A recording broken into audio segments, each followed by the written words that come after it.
Everyone, बहुत सारे JavaScript interview question में प्रॉमिस का क्वेश्चन पूछा जाता है और प्रॉमिस के क्वेश्चन के बाद इन तीनों चीज़ों का डिफरेंस भी पूछा जाता है कि प्रॉमिस डॉट ऑल सेटल्ड में, प्रॉमिस डॉट ऑल में और प्रॉमिस डॉट रेस में क्या डिफरेंस है।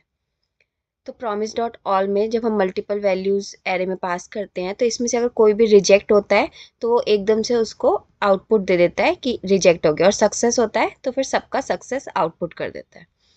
ऐसे अगर प्रॉमिस डॉट ऑल सेटल की बात करें तो ये वेट करता है कि सारे प्रॉमिसेस सेटल हो जाएं, बेशक वो रिजेक्ट हो या फिर रिजॉल्व हो, बट सारे जब सेटल हो जाते हैं तो वो उसका आउटपुट एरे ऑफ ऑब्जेक्ट में देता है। प्रॉमिस डॉट रेस में वो ये देखता है कि सबसे पहला एग्जीक्यूशन किसका कंप्लीट हो रहा है, बेशक रिजेक्ट हो या रिजॉल्व हो, वो उसी को आउटपुट कर देता है। आइए एक बार इन तीनों को रन करके देख लेते हैं।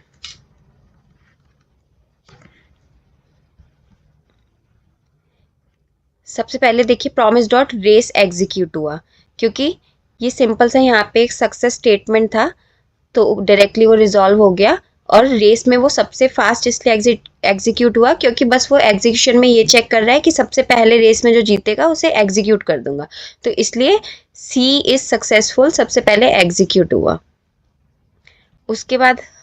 उसके बाद हमारा प्रॉमिस डॉट सेटल एग्जीक्यूट हुआ। प्रॉमिस डॉट सेटल ने तीनों का वेट किया कंप्लीट होने के लिए, तीनों जितने भी एरे उसमें पास हैं और तीनों का सक्सेस है या रिजेक्ट है एरे ऑफ ऑब्जेक्ट में रिटर्न कर दिया। और लास्ट में एग्जीक्यूट हुआ प्रॉमिस डॉट ऑल, क्योंकि प्रॉमिस डॉट ऑल ये चेक करता है कि सारे एग्जीक्यूट हो जाएंगे तो सारों को सक्सेसफुली आउटपुट कर देगा, वरना जो रिजेक्ट होगा बस रिजेक्ट वाले को आउटपुट कर देगा।